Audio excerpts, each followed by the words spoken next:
with us this time on Disaster Empire Quick Views is Margaret Millett. And I'm going to let her really jump in right now and share her background with you for those who don't know her. Well, hello, Ashley. Thank you for having me on. I am thrilled to be here today. My name is Margaret Millett. I am originally from Massachusetts, and I have worked for many financial institutions in Massachusetts. And then I had the opportunity to work overseas for a while, worked in California, and now I am living in North Carolina, and I am working for Uber Technologies. Excellent. And before we jump into the audience, if you could like and subscribe the channel, that helps grow it. So thank you so much. And as we dive in, Margaret, any fun fact or something that you want the audience to know about you that maybe they wouldn't? Well, I love to travel. And so I've had a passport since I was 16, and I have taken advantage of that. And now that COVID's over, I'm trying to maximize to make up for the time I lost of not being able to go on big trips. So if anybody has any recommendations on fun places, please let me know via LinkedIn. That's great. And I don't think you're alone in that. A lot of people are definitely traveling again. Do you have a favorite place that you'd like to visit or a favorite few places? I think each destination has its own special spot, meaning, I love to go to Europe. I love Asia. I love parts of the United States and Canada. I need to explore more of Latin America. I've been to Africa a few times, but, every trip I can say there's a special spot in my heart with it. Awesome. Hey, you have had a long tail in the industry, and which is great. And we first met at DRJ when you were working with, or you have been working with Women in Resilience Group with the the U.S. chapter. How did you first get involved, and what motivated you to give back? Well, I think it started when I lived in Massachusetts. There was a group that no longer exists today, Ashley. It was called NEDRIX, and it was the Northeast Disaster Recovery Information Exchange, and it's now part of ACP in Boston.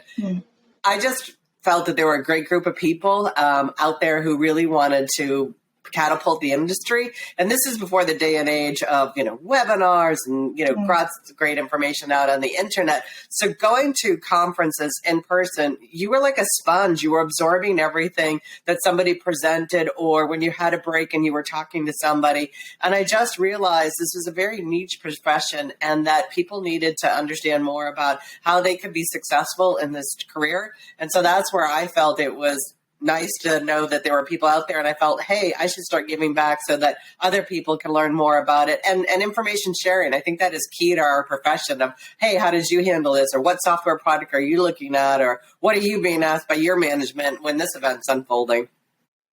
So Absolutely. That's why I think it's important. Yeah, I agree with that. Definitely, it's so important to network and get to know others in the industry. I know I've learned so much from you and from others that I've gotten connected with.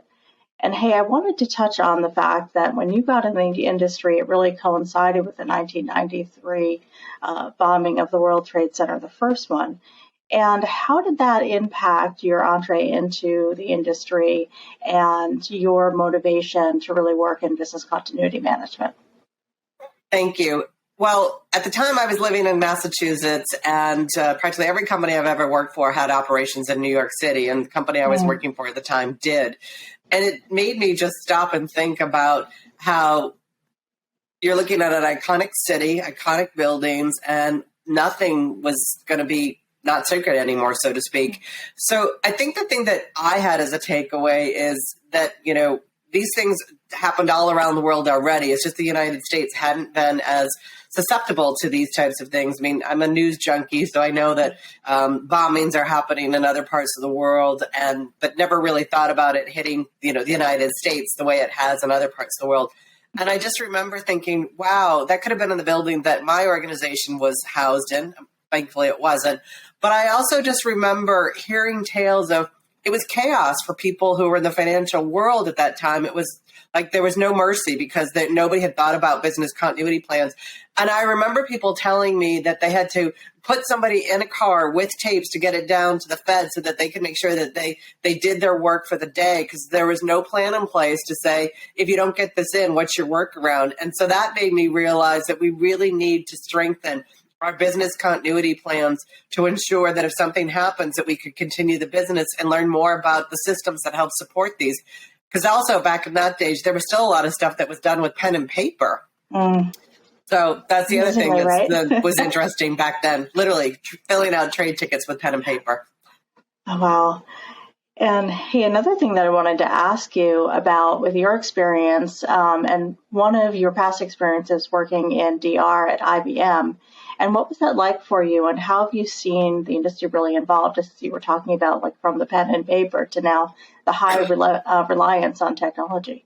Well, thankfully, Ashley, the technology has also advanced, because the time when I was working at IBM, and I'm going to feel like I'm a dinosaur when I say this. Not at all. It was still heavily mainframe. I mean, they were starting to go to the distributed environment, but I just remember helping support some clients, and we were literally, picking the tape list of the tapes that were going to get recalled from the offsite storage vendor to be sent to a third-party company like IBM to go do your mainframe test, or to do set up your servers again. And I just always remember company clients were like on needles and pins, like, did I get the right tapes? I hope the truck doesn't have an issue.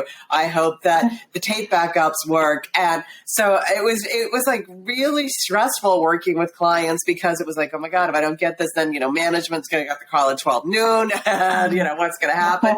It's nice to see that the technology has really advanced, that it's very, I'm going to say, much more seamless today. Not saying that we still don't have issues, but I also think that people still need to be cognizant of the fact that just because you're using a third-party vendor, you don't have to go do your due diligence. You still have to worry about outages, and you still have to make sure you can get your business up and running, because we all know the big name companies that are out there providing IT services today still have their own issues that they have to contend with every now and then. No, absolutely. And don't laugh, because I was reading recently that tapes are coming back. So in some parts, so I know what goes around comes around, definitely. Yeah. And as you said, you've had experience, working in New York and we've both worked in Boston, so we have that in common in our Massachusetts connection. But, really with all of the experiences that you've had, and I know you've traveled globally, as you said, and worked, with cultures globally, really, what do you achieve to your success in the industry, and how really have you either mentored others or been able to build programs that have been successful? I think thank you for asking that question. I think the thing that I want to always consider is, where is the industry based on where I'm working? I will say this, that not everybody's on the same level playing field, depending on where you are in the world. For example, at one point in my career, Asia was really just truly focused on disaster recovery. They really were not focused on business continuity. So when I had to go in and start talking about business continuity, it was really a challenge, because they were like, well, we got the DR. We're good. We don't need this BC thing. And I think what's interesting is just stopping and hearing what people have to say, because everyone wants to have a voice at the table. And making sure that when you're building a program that's global, and I've always built global programs, it's hearing what the needs are of the people within each of the regions, and making sure that it's incorporated into the program to the best of your ability, because you can't make a program a nuance one-off for everywhere in the world. You got to try and make it fit the majority.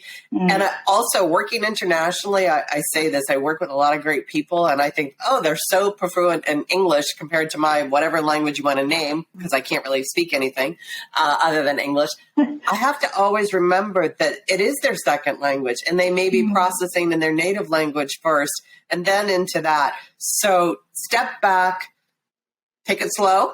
And also don't use acronyms and jargon and contractions and things like that in writing, because it makes it harder for them to understand everything. And on my journey, I have met wonderful people. And I have to say, Ashley, I'm blown away when people think that I am, an industry leader. I just think I'm a person who's out doing their job and trying to make things better for all of us in the business continuity management profession. So I'm somewhat flattered and somewhat like, well, let me take a step back. But I have mentored people basically all over the world. Like right now, I'm mentoring 2 women in South Africa, and I'm mentoring a woman here in the United States. And I've mentored men and women all over the world, and to try and help them get ahead in their career. And it's always nice when you see somebody that you started to mentor. Like I mentored a guy out of Northern Ireland, and in his 20s, and he's now got a very successful job. And I remember when he started in his career. Yeah, I will have to say the DRJ mentoring program is excellent. They have a very nice layout of how to get involved and a nice working relationship that they've got defined on a great platform between the mentor and the mentee. So that is one that I highly recommend. I know that the BCI is trying to get theirs launched as well. So there are plenty of opportunities out there to find a BCM mentor wherever you are in the world. Definitely. Thank you for that. And I really highly recommend as well that people get involved either to find a mentor or to be mentored. It's just, really great to have that. And I learned from my mentees. So I think it is a win-win for both. Yeah, absolutely. Another thing that I was thinking about as well is, and you made a great point, is to meet people where they are. And recently, I feel like my head is like, woo, over here in terms of where the field is. And then I have to pull myself back, like you said, and just really think, well, here's where someone is. And I'm finding interacting, with colleagues, sometimes they're back in, it's just about relocation. Like, we don't need a BCP anymore. We're working remotely. Right. We don't need to worry about relocation or what happens to a site. And it's kind of like pulling the reins in on the horses and going, wait a minute, there's other things that we want to consider. So I love that reminder. Speaking of that, one of the other things I wanted to ask you about today is we're talking about business continuity and resilience. And resilience is definitely, the buzzword right now and what people are talking a lot about. I talk about that in my blog all the time. But I wanted to hear from you. What does it mean to you? Is it the same as BCM or do you see it being different? I do think it's different. I think of business continuity as being the process-driven aspect of it, and the business resiliency is more strategic. And so I think that the resiliency aspect needs to get integrated into the company's culture, allowing the business to know that it needs to survive and even prosper in the face of any challenges that are out there, where the business continuity is the nuts and bolts of how the business is going to operate and making sure that it's going to meet compliance requirements and internal audit. But the resilience aspect, that's coming more for the executive leadership and providing that direction for the organization. Great. One of the other things when I was looking back at your experiences is that you've referenced that you built a maturity model at when you were at MetLife. And I was really interested in that. Can you talk a little bit more and share with this audience how you developed that? Sure.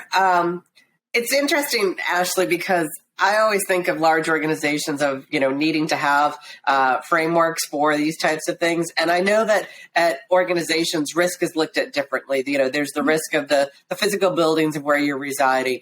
There's the risk as it relates, say, to cybersecurity.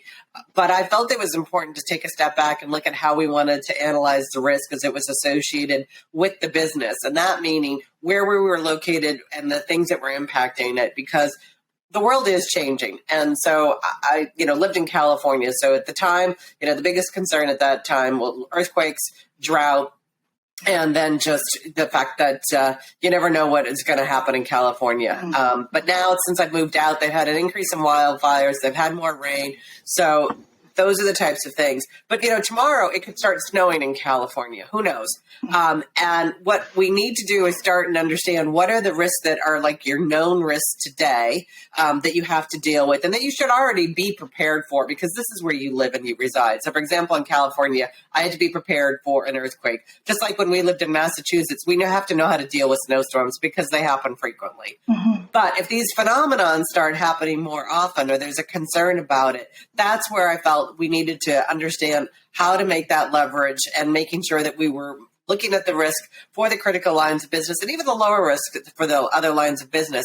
Because at the end of the day, it's our requirements to go bring that information forward to management, because what we don't want to know is that something happened, like say there is a blizzard in San Francisco and we knew about it and we didn't run the business through it. And then management's like, well, why weren't you doing that? Why didn't you do your job? So I do think that we need to look at it because risk is always changing and we need to start and understand what that risk is. A risk can even be something as simple as, hey, we've got an office move coming up in 18 months.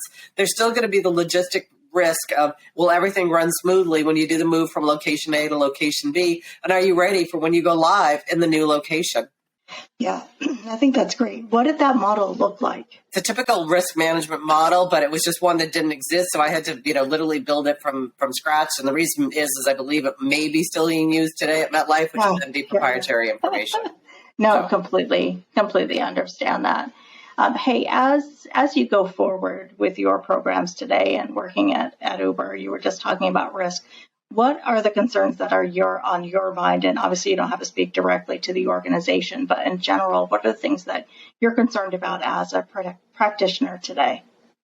Thank you. I think I'm always still worried, Ashley, about the changing technologies because things are going to continue to change. There's new ways of communicating. What's the right one for the organization? And then how do you stay current with that? And then how do you ensure that we have the right recovery strategies in place? I think all organizations are struggling with staffing, whether that be what I'm still going to continue to say, the great resignation, because I think people are being more choosy on where they want to work, where they want to live, and what they want to do. And then I think it's also going to be a challenge for continuity professionals with return to office. I think it's been a slow and steady pace of organizations asking employees to go back. But what's the recovery strategy going to be, and how are we really going to understand that when are you in the office Monday, Wednesdays? What happens if you're not? How do we then ensure that we're able to get the business back up and running when it's not everybody was always in the office 5 days a week, or, Ashley works from home on Wednesdays. We knew that. Now it's much more of an agile schedule. So I think it's understanding that and then just figuring out how to ensure that. And also letting management know, just because we've got that diverse recovery strategy, we still have to be worried. I mean, last week here in the United States, we had Hurricane Ian coming up the East Coast. Well, if you resided in Florida, chances are if you were working from home, you might have been impacted. You might not have electricity, internet. You might have a hole in your living room ceiling. You're dealing with those types of things. And so I think that we still need to look at that. And then I continue to say the extreme weather, climate change, whatever you want to call it, those things are always going to now be at the forefront of my mind when we're doing things because, I'm hearing again, more hurricanes will be happening, more heavy rains, more hot summers. These are things that we need to take into consideration because it's going to, stretch the capacity of us being able to do our work. So I know that you've been very passionate in working with Women in Resilience, the BCI's group. Can you talk a little bit about what you would recommend today's young women getting, or women transitioning into the field today? Yeah. One, we do need more women in this industry. I'm going to say that, and I will beat that till the day I retire. And that's always been the case. And so there are lots of opportunities for women.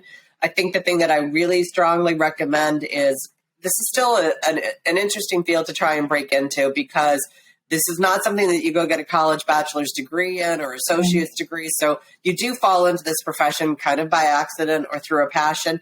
There are emergency management degrees and there are cybersecurity degrees, and business continuity is talked about in these courses, but it's still not a full-fledged course. So I say try and get involved, try and get certified, and also get out and volunteer. It helps get your name out there. There are plenty of opportunities with your local business continuity organization, the BCI, the DRI, the DRJ.